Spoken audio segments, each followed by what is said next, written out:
Hello and welcome to today's episode of DIB Tech Talk.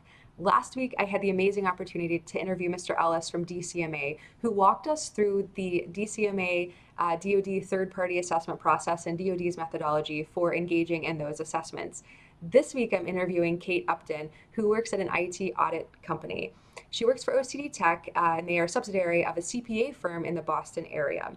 Kate has been working for this company for the last 2 years, and she had the very unique opportunity to represent and sit with her client during a DIBCAC assessment earlier this year. Stay tuned as I chat with Kate about all of her insights and her experience in the IT cybersecurity auditing space. Hi, I'm Leslie Weinstein, and this is DIB Tech Talk, a show where we make sense of all things cybersecurity for the defense industrial base. In this series, I'll introduce you to cybersecurity concepts and industry experts. I'll also review innovative products and solutions to help you implement and manage your cybersecurity program. Let's dig right in. Thank you so much, Kate, for joining us today on this episode of DIB Tech Talk.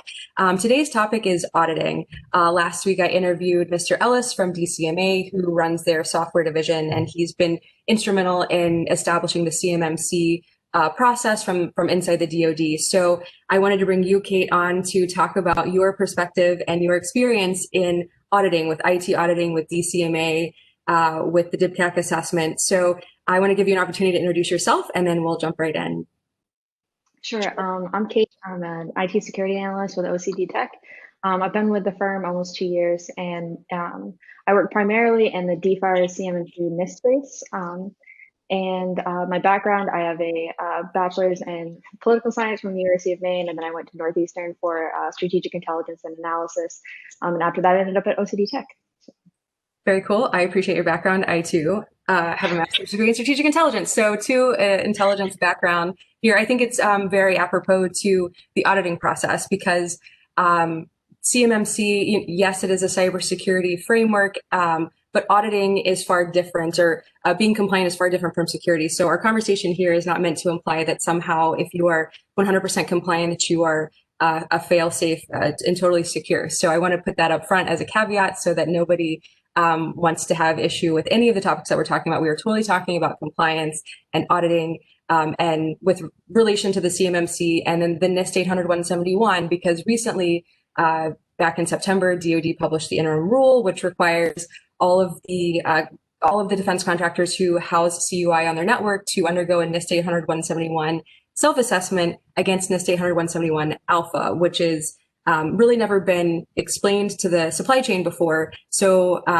you can vouch for this, that over the last 3 weeks, like, business is booming, and we can't, we're having to push off starts for for engagements because there's so much. So let's explain, or can you explain to everybody, what is an audit? So we know what, like, the IRS does, and we know, like, on the financial side, but what is an IT audit or cybersecurity audit? What, in your layman's terms, how would you describe an audit? An audit is really a zoomed in look at one of the processes that your organization is going through. So this would be, if in terms of CMMC, it's looking at your IT security posture, but there are other audits, right? Like, we can look at, how you're doing your payroll or how your HR processes go. So it's really, it's a test. It's a deep look at one of the processes of your environment. So evaluating the process for how they evaluate, or for how they protect CUI. So how do you prove that they are doing what they say they're doing? I think NIST talks about evidence, or CMMC people talk about evidence. So what is evidence, and what is it used for? How do you collect it? Can you talk about that process? Right. So evidence can be a lot of different things. So it's basically if an auditor comes in and you say, hey, here's my policy, this is what I'm doing. See, right here, I'm doing it. They'll say, well, can you give me an example? And so that example turns into your evidence. And sometimes that's a photo or a screenshot from a console or a configuration. Maybe it's a list of your GPOs. But in other times, sometimes that evidence that you want is from a process. So yes, I'm doing my IR review every year. Here's my tabletop exercise. Here are my notes from that meeting. It can mean a lot of different things, but what you want to do is be able to prove that you're doing what you say you're doing. And whatever form that may be, that's evidence. Okay, awesome. So what does a typical audit engagement look like? So if let's go from as the consulting slash a company wanting to do an audit, not necessarily a CMMC engagement or a DIBCAC assessment, but from purely a company wanting to be proactive, what does that engagement look like from like an OCD tech side? How do you guys engage the clients? What's the first step? What's the second step? And kind of how long does that take from soup to nuts? Sure. So the very first step of that process is evaluating what their environment looks like. How many servers do they have? How many workstations are out there? What does that environment look like? How big is it? How small is it? Because if it's big, it's going to obviously increase the load of the engagement. It's going to increase the timeline of the engagement. So before we start anything, we want to know where we stand, and that's really that first piece of the process. The second part of the process is where we really start to dig in. Typically, that's reviewing policies, procedures. We're looking at everything that they have written down, and then the next part of that is if they don't have something written down, what are they doing, and can we write it down for you? Can we get that into a process document? Can we get it into a policy? Something that you would be able to, something that's tangible to be able to give to an auditor when that time comes.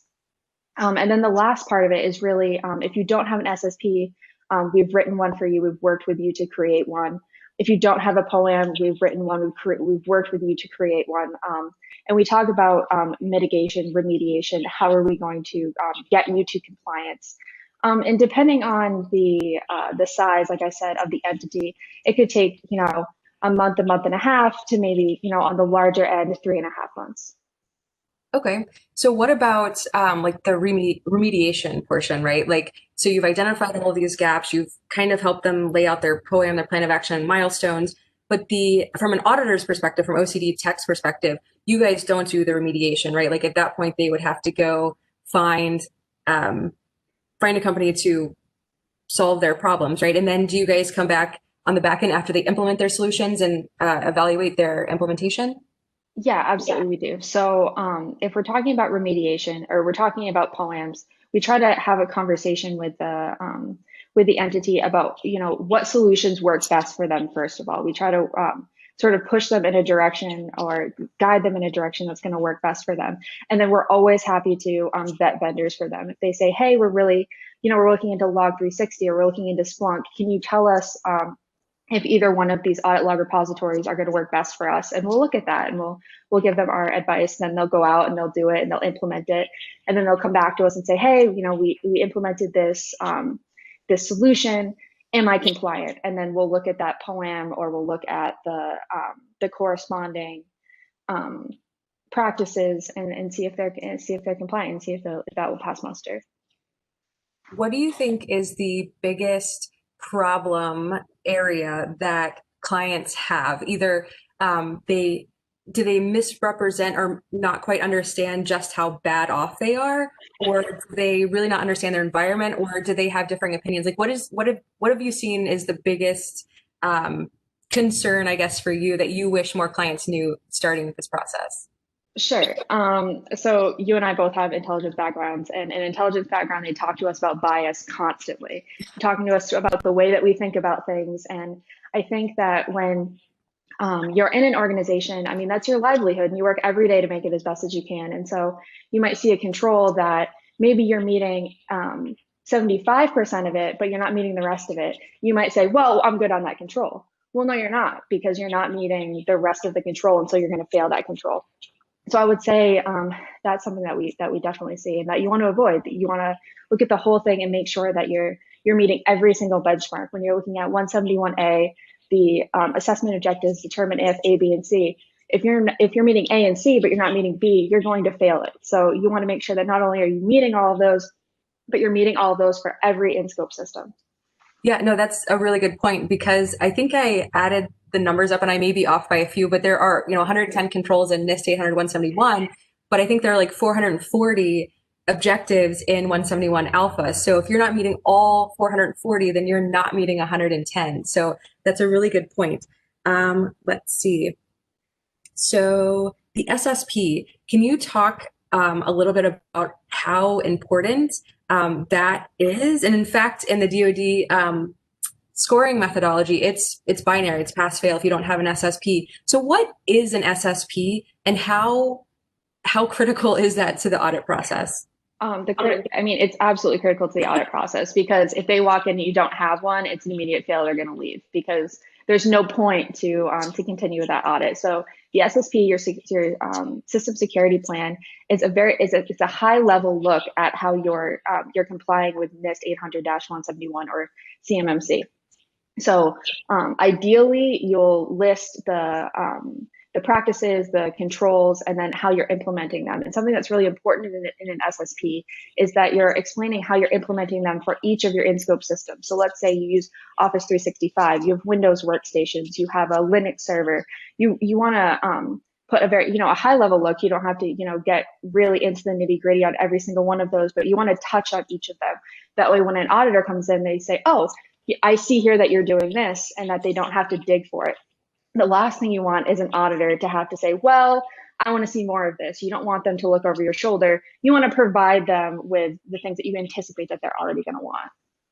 So speaking of that, you have a very unique experience with DCMA and the DIB assessment. So from what I understand, this predates my knowledge of this. So I'm saying from my experience, I understand that earlier in the spring, like right when COVID kicked off, one of OCD's clients was notified that they were going to undergo a DIB assessment. And I know from the episode last week that they only give a 30-day notice at most to companies to prepare for DIB assessment. So what happened from the time that like this company contacted you? How did you guys help them? Can you walk us through what that process was from your perspective? Yeah, absolutely. So when they contacted us, like you said, we know that you have 30 days. And so we wanted to do basically an audit for them.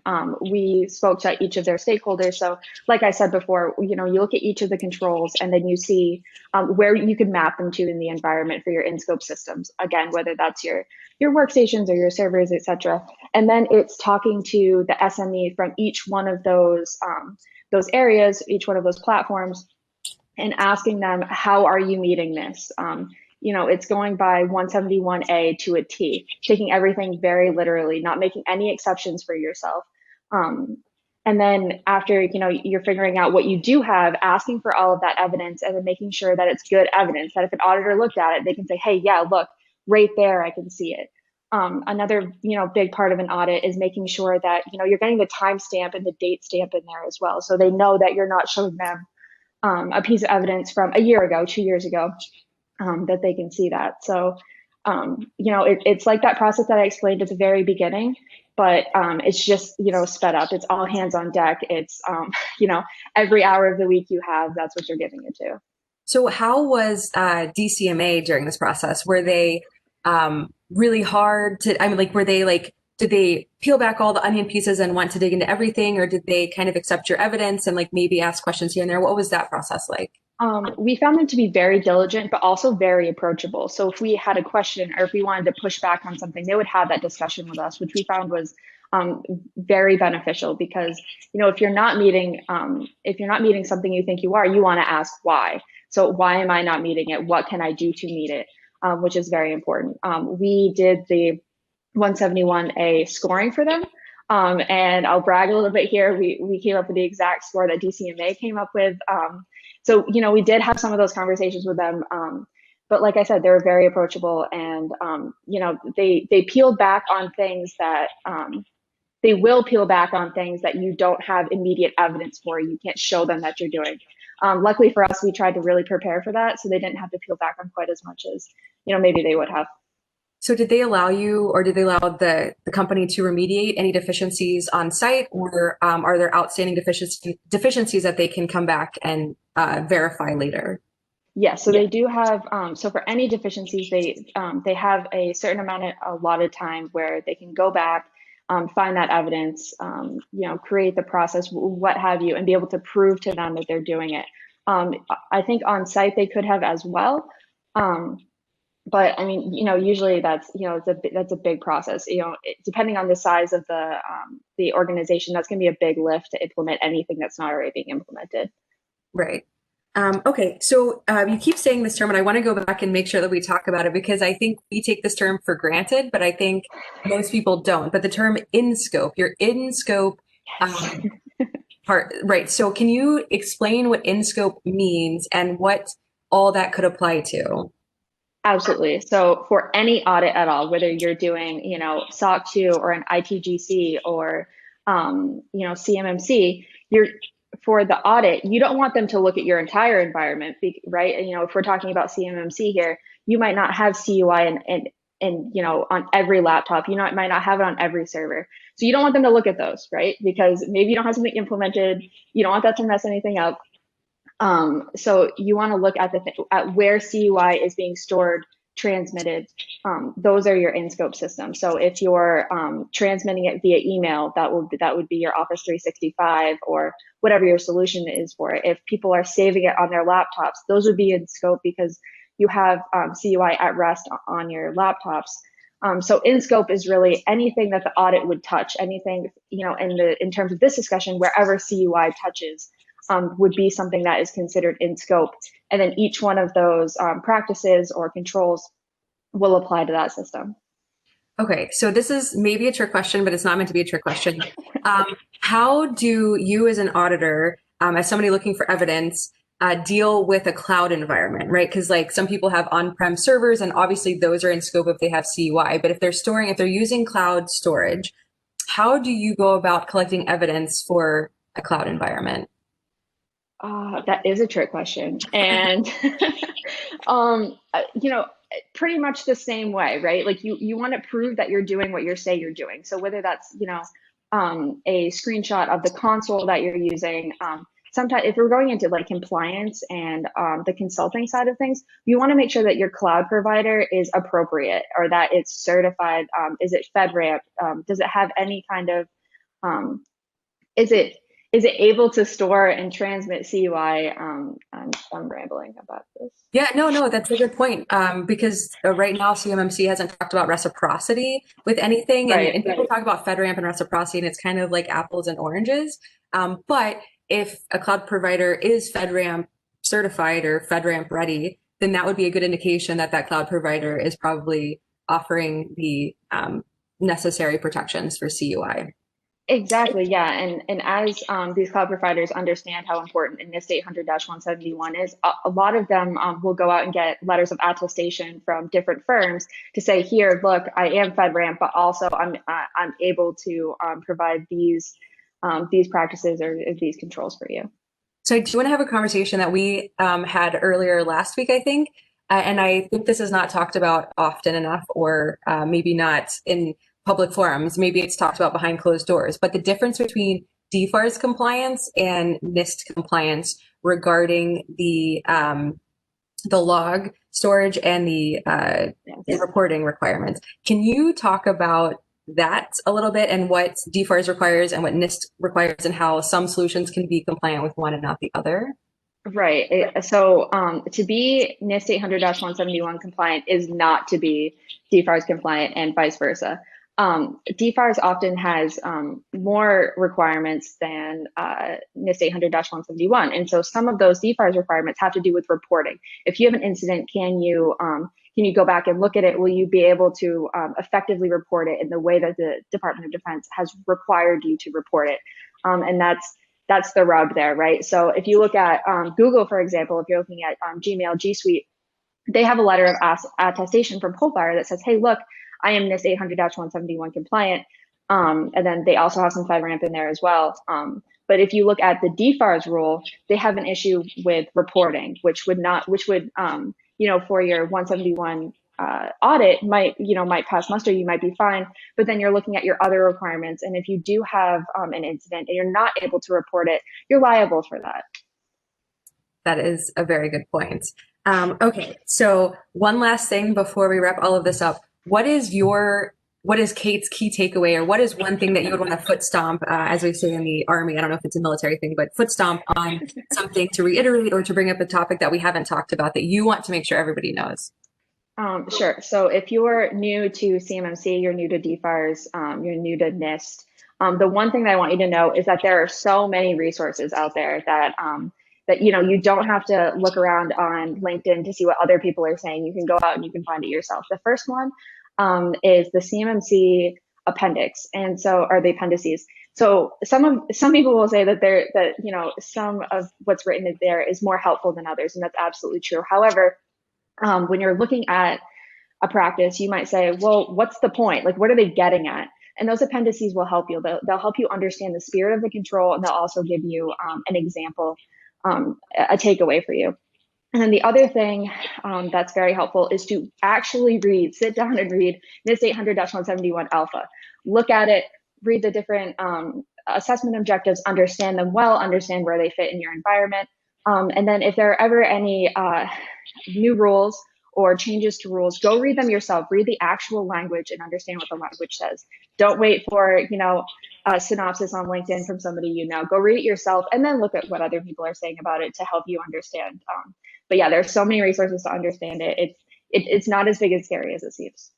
Yeah, and there are a lot of like red herrings out there. Like on LinkedIn, right before we started this interview, I got another spam LinkedIn message from the same guy who's been messaging me for 3 weeks about the CMMC going into effect on 30 November. And it's just not true. And I tried to tell him, and it's obviously a bot or something. So yeah, so thank you so much for taking the time to sit down and explain auditing and your experience and all of your recommendations. So everybody else, thanks you for your insight and knowledge, because it's not common knowledge. And I hope hopefully this will help people as they prepare for the forthcoming CMMC. Absolutely. Thank you for having me. Thank you again for tuning in to today's episode of DIB Tech Talk. Before we go, I do want to end this episode in the same way that I end all episodes, with a brief news update. And unfortunately, the news this week is equally as exciting as they have been recently, which is CMMC news. So as we all know, the CMMC interim rule goes into effect on 30 November later this month. I'm going to say this again for the people in the back. Just because the rule goes into effect on 30 November, that does not mean that everyone has to submit their scores by 30 November into SPRS. The 30 November implementation simply means that starting 1 December, DoD may issue new RFPs that include the new DFARS 7019 clause, which triggers the self-reporting into SPRS. And what that means is that at the time of contract award, the contracting officer will look into SPRS to make sure that an offeror has a score in the system that is not more than 3 years old. So that's all that rule means. It doesn't mean that we all have to suddenly jump through hoops to do something by 30 November, but there is a chance that an RFP that you bid on in the near future may contain not only the 7012 clause, but also the 7019 clause, which is the self-reporting. So I do want to bring everyone's attention to a new file that was posted in the Federal Register by DoD. They are requesting a 3-year extension of the NIST 800-171 alpha self-assessment reporting requirement. So you may be wondering why they have issued this extension request. But it's, in my opinion, I think it's because the interim rule is an emergency interim rule. It has a shelf life. It expires automatically. So unless DoD puts something permanent in place before April, like, we run the risk of the interim rule expiring. So I also wondered, maybe the self-reporting requirement is not in the final rule, and perhaps it is a standalone requirement, and they want to make sure that it's extended past the expiration date of the emergency interim rule. So this new filing, it's only 6 pages long. And it just asks for a 3-year extension of the NIST 800-171 alpha self-reporting requirement into SPRS. But it also is open for public comment, and DoD wants to know whether the proposed collection of information is necessary for the proper performance of the function of the DoD, including whether the information will have practical utility and the accuracy of the estimate of the burden of the proposed information collection. So I want to bring everyone's attention to DoD's estimate about the burden for collection. DoD believes, and has said in this filing, that the hours per response for your NIST 800-171 self-assessment and reporting is 3/4 of an hour. So less than an hour, you should be able to do a self-assessment of all 440 assessment objectives in 171 alpha, and then report that score. I think that might be a little bit on the low side, less than an hour to do all of that, and definitely not do it well in under an hour. So I encourage everybody to go look at this new filing.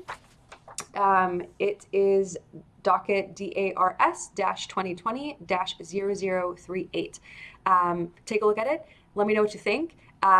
let DoD know what you think and submit some comments. So as always, I encourage everyone to read it. Just like Kate says, go read the primary source, derive your own thoughts, and let everybody know how you're feeling, because DoD won't know what industry is thinking unless we tell them. So do your duty to report. Everyone has voted, so now it's our responsibility to let DoD know what we're thinking.